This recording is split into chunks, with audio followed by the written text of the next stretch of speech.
Here comes Bassanio, your most noble kinsman, Lorenzo and Gratiano. Fare you well. We leave you now with better company. I would have stayed till I had made you merry if worthier friends had not prevented me. Your worth is very dear in my regard. I take it your own business calls on you and you embrace the occasion to depart. Good morning, my good lords. Oh, good signors both, when shall we laugh? Say, when? You grow exceeding strange. Must it be so? We'll make our leisures to attend on yours. My Lord Bassanio, since you have found Antonio, we too will leave you. But at dinner time, I pray you have in mind where we must meet. I will not fail you. You look not well, Signor Antonio. You have too much respect upon the world. They lose it that do buy it with much care. Believe me, you are marvellously changed. I hold the world but as the world, Gratiano. A stage where every man must play a part, and mine a sad one. Let me play the fool! No. With mirth and laughter, let old wrinkles come, and let my liver rather heat with wine than my heart cool with mortifying groans. Gratiano. Why should a man whose blood is warm within sit like his grandsire, cut in alabaster, sleep when he wakes, and creep into the jaundice by being peevish? I tell thee what, Antonio, I love thee, and it is my love that speaks. There are a sort of men whose visages do cream and mantle like a standing pond,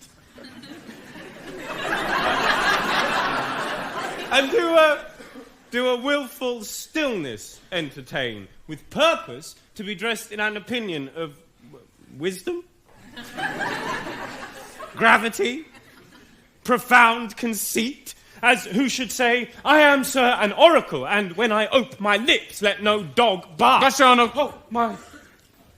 Antonio, I do know of these that therefore only are reputed wise for saying nothing, when I'm very sure if they should speak, would almost damn those ears which hearing them would call their brothers fools. Gratiano, please, can we... I'll tell thee more of this another time. But fish not with this melancholy bait for this fool dudgeon, this opinion. Come, good Lorenzo. Fare you well a while. I'll end my exhortation after dinner. Well, we will leave you then till dinner time. I must be one of these same dumb wise men, for Gratiano never lets me speak. Well, keep me company but 2 years more. Thou shalt not know the sound of thine own tongue. Farewell, I'll grow a talker for this gear. Thanks, i' faith, for silence is only commendable in a neat's tongue dried, and a maid not vendible. Take leave of thy old master and inquire my lodging out. I'll take my leave of the Jew in the twinkling. Signor Bassanio! Ah, Gratiano! I have a suit to you. You have obtained it. You must not deny me. I must go with you to Belmont. Why then you must. But, hear thee, Gratiano. Thou art too wild, too rude and bold of voice. Parts that become thee, happily enough, and in such eyes as ours appear not faults, but where thou art not known, why there they show something too liberal. Pray thee, take pain to allay with some cold drops of modesty thy skipping spirit, lest through thy wild behaviour I be misconstant in the place I go to and lose my hopes. Signor Bassanio, hear me. If I do not put on a sober habit, talk with respect, swear but now and then, wear prayer books in my pocket, look demurely, nay, more, while grace is saying, hood mine eyes thus with my hat, and sigh and say amen. Use all the observance of civility, like one well studied in a sad ostent to please his grandam. Never trust me more. Well, we shall see your bearing. Oh, nay, and not undertook. Tis now but 4 o'clock. We have 2 hours to furnish us. Friend Lancelot, what's the news? And it shall please you to break up this. It shall seem to signify. I know the hand. In faith, 'tis a fair hand, and whiter than the paper it writ on is the fair hand that writ. Love news, i' faith. By your leave, sir. Whither goest thou? Marry, sir.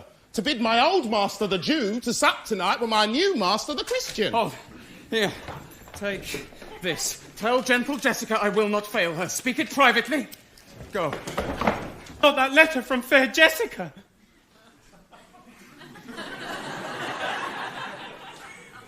Oh! I must needs tell thee all. She hath directed how I shall take her from her father's house, what gold and jewels she's furnished with, what pages' suits she hath in readiness. Now, if e'er the Jew her father come to heaven, it will be for his gentle daughter's sake. Come, go with me. Peruse this as thou goest. Fair Jessica shall be my torchbearer. Your torchbearer? I have a father, you a daughter, lost.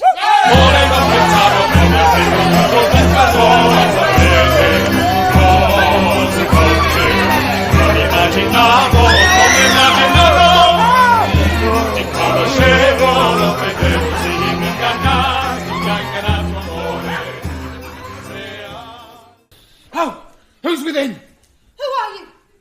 Tell me for more certainty, albeit I swear that I do know your tongue. Lorenzo and thy love. Lorenzo certain and my love indeed, for who love I so much? And now who knows but you, Lorenzo, whether I am yours? Heaven and thy thoughts are witness that thou art. Here, catch this casket. It is worth the pains. Glad 'tis night you do not look on me, for I am much ashamed of my exchange. But love is blind, and lovers cannot see the pretty follies that themselves commit. For if they could, Cupid himself would blush to see me thus transformed into a boy. Descend, for you must be my torchbearer. On, gentlemen, away. Our masking makes by this time for us stay. Who's there? Signor Antonio. Fie, Gratiano, where are all the rest? 'Tis 9 o'clock. Our friends all stay for you. No mass tonight. The wind has come about. Bassanio presently will go aboard. I've sent 20 out to seek for you. I am glad on't. I desire no more delight than to be under sail and gone tonight. Tell me, where is fancy bred,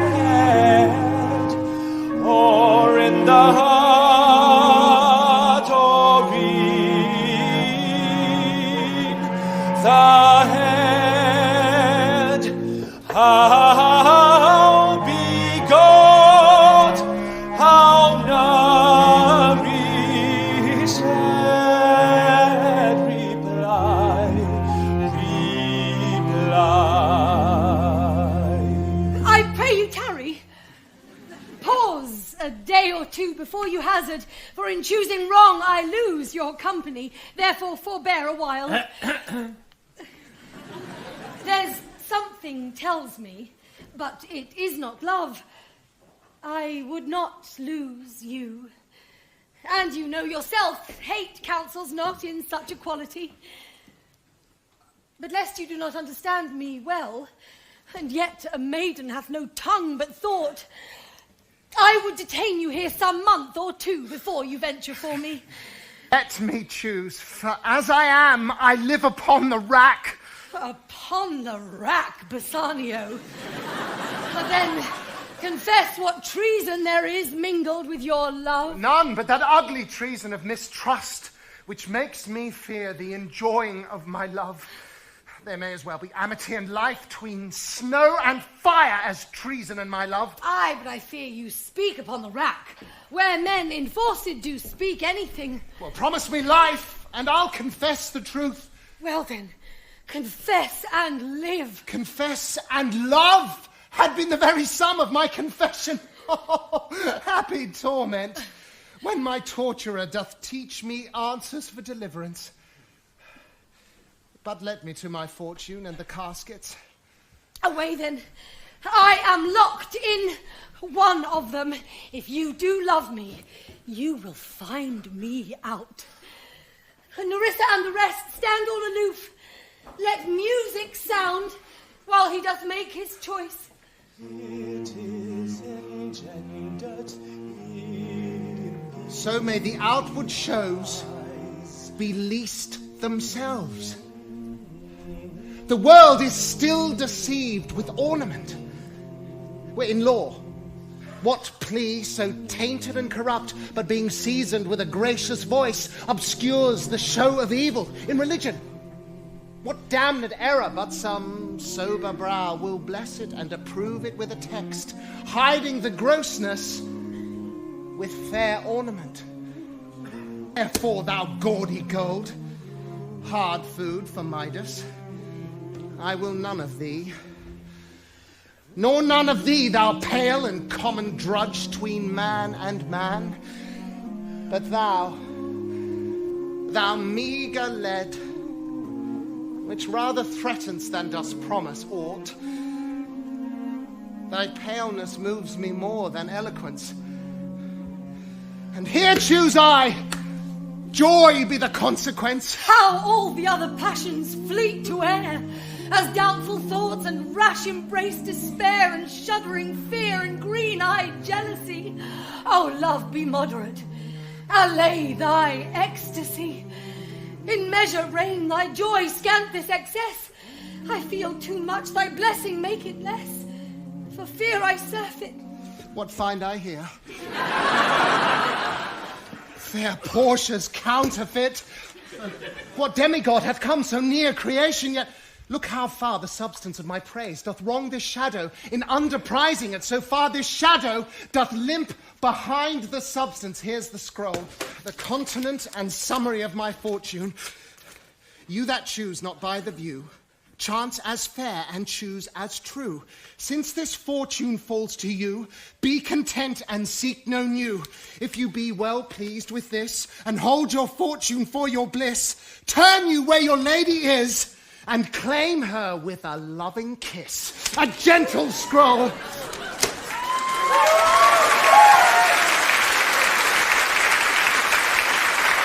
You see me, Lord Bassanio, where I stand, such as I am.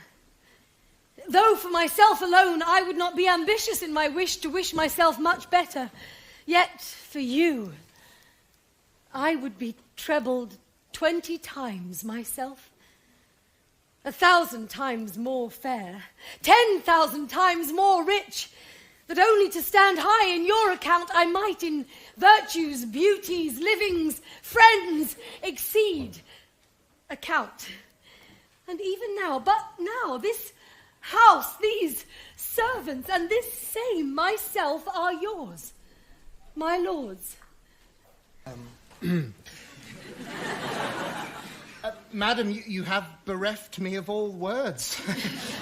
Only my blood speaks to you in my veins, and there is such confusion in my powers, where every something being blent together turns to a wild of nothing, save of joy, expressed and not expressed. My lord and lady, it is now our time that have stood by and seen our wishes prosper to cry, good joy!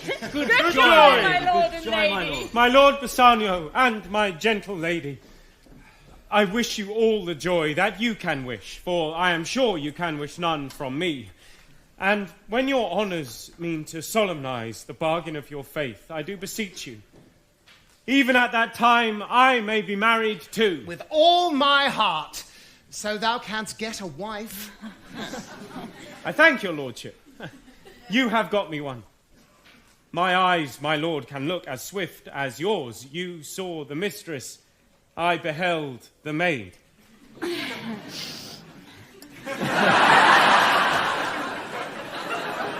Your fortune stood upon the casket there, and so did mine too, as the matter falls. Aye, with oaths of love at last, if promise last. I got a promise of this fair one here to have her love, provided that your fortune achieved her mistress. Is this true, Nerissa? Madam, it is so. So you stand pleased with all. And do you, Gratiano, mean good faith? Yes, faith, my lord. Our feast shall be much honoured in your marriage. Who comes here? Lorenzo and his infidel, and my old Venetian friend Solanio.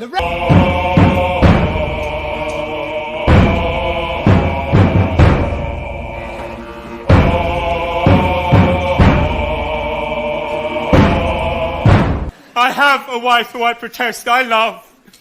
I would she were in heaven so she could entreat some power to change this currish Jew. Of Venice. Oh, upright judge, mark Jew, oh learned judge. Is that the law? Thyself shall see the act. For as thou urgest justice, be assured thou shalt have justice, more than thou desirest. Oh, learned judge, mark Jew, a learned judge. I take this offer then.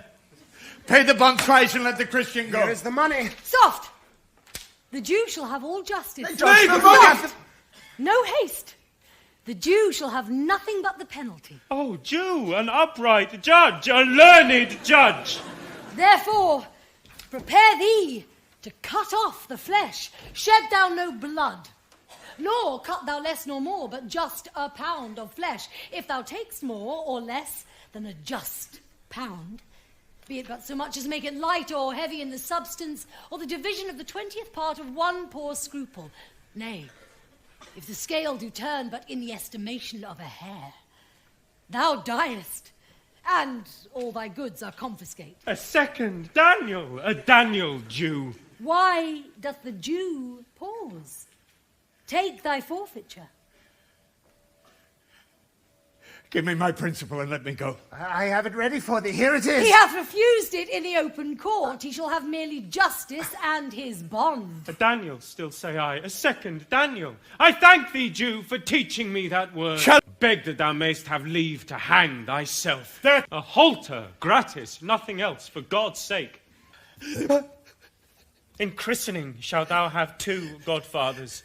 Had I been judge, thou wouldst have had 10 more, to bring thee to the gallows, not to the font. Oh,